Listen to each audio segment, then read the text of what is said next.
Hey y'all, and happy new year. Today I'm gonna be showing y'all how to make black-eyed peas because is it black-eyed peas or is it black-eyed peas? I don't know. I know Black-Eyed Peas is a band that I really used to love in middle school. Yes, I'm showing my age, but what I do think I think it's called Black-Eyed Peas, like Black Eye, EYE. Whatever, all of that is irrelevant. I'm finna show y'all a black-eyed pea recipe. Let's get into it.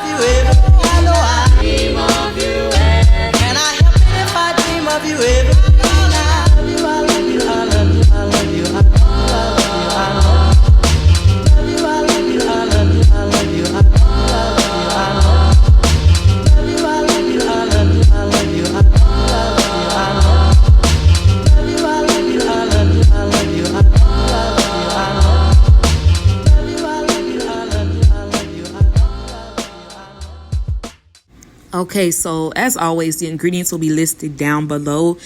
This is like a super simple recipe. I ain't even gonna hold you.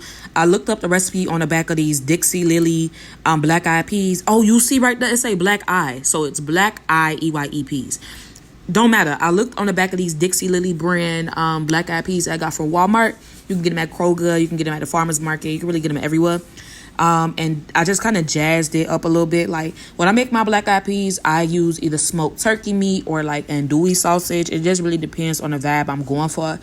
Today, I decided to use andouille sausage, my favorite brand, which I'll show y'all later. And then usually when I make red beans and rice and black-eyed peas or northern beans, white beans, whatever, I usually just kind of do like a little mirepoix type of situation as well. So I kind of make them New Orleans style a lot. I do like the little Holy Trinity and stuff like that. But all you see me doing right here, I took about 1 cup, because it's just me, of my black-eyed peas. And I'm just going to rinse them with cold water and sort through them. We just looking for any debris. You just want to look and see if it's like any fragments of stuff that may have came from the factory. This step, I don't feel like is optional because we want to make sure we're not chewing on stuff that's unknown. I know y'all like to put things in y'all mouth on Saturdays. But we're not talking about that. We don't want to put just anything in our mouth. So make sure you take your time and sort through your black-eyed peas and make sure there ain't no fragment, no debris, no bugs, no none of that. Just rinse it real good. You don't even got to rinse it that long like rice. Just give it a good little rinse, like for about a minute or two. Then we're going to set that aside. So if you're just making it for like 1 or 2 people, I would say do 1 cup. If you want to do like 4 people, like 3 to 4 people, do 2 cups of black-eyed peas. And also make sure that your camera is set up correctly. Anyways, so I rinse my peas, and you want to either soak them overnight. If you don't have time to do it overnight, then just boil them in like 3 cups of water for 2 minutes and then let it sit for like an hour to 2 hours.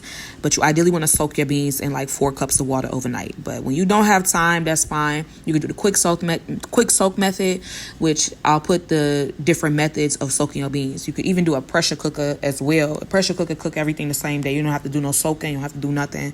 And a lot of times, if you don't want to soak nothing, if you don't have a pressure cooker, but you have a crock pot, or you trust yourself, you can just make everything on the stove and cook it low and slow. What I did with this recipe, I just dumped everything into the pot and I just cooked it on low for like 7 to 8 hours. So like overnight. So when I woke up in the morning, the beans was done. And that didn't require me to soak the beans at all. So different methods. You could do an overnight soak method, which is typically traditional in people's households when they're making beans. Once again, I want to show y'all the sausage. It's called kanika.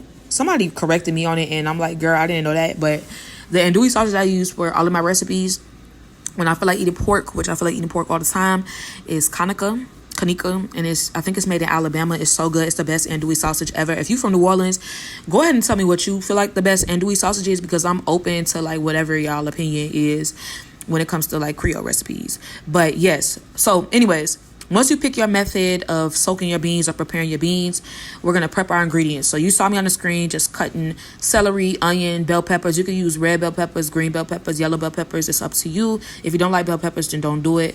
But I'm just doing the Holy Trinity. The Holy Trinity is the Louisiana version of the of a mirepoix. So it's going to be diced celery, it's going to be diced white onion, and it's going to be diced bell pepper. I typically do green onion to spice it up a little bit as well, but green bell pepper is typically what's used in the Holy Trinity, but this time I just did red bell pepper because I forgot to go to the store and get everything but a damn bell pepper. Like, you ever go to the store and get every ingredient beside what you came there for? Like, it just piss you off when you get home. You realize that you missed a couple things and you was shopping around all day. Like, stuff like that piss me off. But all you see me doing right here, I just added some oil to my pot. It's like a medium-sized pot. And I added in my vegetables, and I also added in the green onion. So you see the onion, bell pepper. I know it look like carrots, but it's red bell pepper, celery, and diced white onion. I'm just cooking that, just sweating our vegetables for about 3 minutes. And then I went in with a few teaspoons of minced garlic. And girl, I ain't gonna hold you. I got this out of the jar. Fight me. Because y'all be trying to clock people on not using fresh minced garlic. But baby, you're not finna jump through the screen and help me mince that fresh garlic and have your fingers stinking too. So I'm gonna use jar garlic. I don't care if that take my chef card or not. Girl, do you have your driver's license card? No, because it's suspended. Anyways, probably. So what you saw me just add in there was some Better Than Bouillon paste. I'll put that on the screen. I use Better Than Bouillon whenever a recipe is calling for any type of chicken stock, chicken broth, whatever. Like, it's just so flavorful. It's just so good and seasoned and all that goodness. They have beef broth, Italian herb, chicken broth, all of that. But I just add like a tablespoon of that, and then I go in with my seasonings like crushed red pepper, Italian seasoning, garlic powder, onion powder. And I just add in a Maggi cube because a Maggi cube also gives a really good flavor. I ain't gonna hold you. This ended up being like a little bit too salty, so I had to add in a couple more cups of water to dilute it. So you could honestly probably omit the Maggi cube, but other than that, like, just use the chicken broth. And the meat, the smoked meat, is gonna also add sodium to it as well. So I go in with my smoked meat and my black-eyed peas that are sorted, rinsed, all of that above. And then I also went in with a bay leaf and a sprig of thyme. Now this is me stirring it halfway through. It's coming along very nicely. You know that the beans are done when you can smush it with like a fork, if that makes sense. Or you can smush it with like a spoon or utensil, your choice. But typically what I do, I let my beans cook overnight. Like I mentioned before, I just had it up to a boil in a previous clip where I tossed in the fresh bay leaf and I tossed in the fresh thyme and I covered it. So once I add everything in, I'll let it boil for about 2 minutes. And then once I add in the bay leaf and the thyme, I cover it and allow it to simmer on low, either overnight for best results. You can do it in a crock pot. And if you're doing it in a crock pot, it's just going to be dump and go. Or you can follow the instructions for a pressure cooker. I don't know the instructions for a pressure cooker, but I just did mine on the stove and I cut the heat low and went to bed and prayed the house ain't burned down. It didn't, because I'm doing a voiceover the next day. But y'all, it was so flavorful. I also forgot to mention that I added in, girl, my damn mic cut off. But yeah, I forgot to mention that I added in some garlic cloves too once I added in the bay leaf and the thyme. And like I say, you just want to cover that and allow it to simmer for a couple hours overnight. Or, you know, if you soaked your beans overnight, or you did the quick soak method with your beans, it should only take about like 3 hours. You just like let it simmer on low for like 3 hours, if that makes sense. So if I didn't soak my beans, remember, I let it sit low and slow, right, for 7 to 8 hours if you didn't soak your beans. If you did the quick soak method, or you did the method where you soaked them overnight, let it do low and slow in a crock pot or on the stove for about 4 hours. Not 4 hours, like 2 or 3 hours, girl. It don't take that long. You just want to make sure the beans are soft, okay? You're gonna tell when they fully cooked. And y'all, when it did come out, it was so flavorful. It was so fully seasoned. It was so smoky. It really felt like I grew.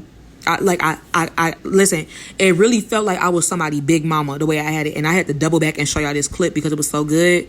Y'all, once I adjusted the little saltiness of it, it was fat as hell. And I topped it with some green onions and some fresh cracked black pepper and served it over some fluffy white rice. Yeah, if you use some Carolina Gold parboiled rice and serve these black-eyed peas of it, you is good money, y'all. It was so flavorful. You could tell. Oh, I also got a new camera, so I hope y'all like it. But y'all, I ain't even add no color grading to this, no filter, no nothing. I didn't adjust nothing. This is just how it looked fresh off the dome with the camera and the ring light.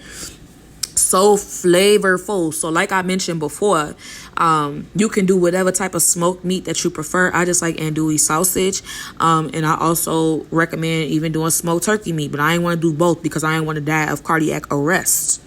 All right, but y'all, I wish y'all could taste this. I wish you could smell it, actually. But my family traditionally makes this for New Year's Eve. It's said to bring in abundance and good fortune, and just offer as like a good luck charm for the new year, or like a form of protection. You know what I'm saying? Like, And if you super religious, I really don't care. Like, if you think everything is demonic, then just like look at it as a recipe, okay? Because we're not gonna get into that, because I can make a video about that a whole nother day. But listen, whatever your belief is, black-eyed peas is supposed to be a form of good luck and good fortune and abundance. Okay, I ain't gonna say the word manifestations because I know y'all like to tussle.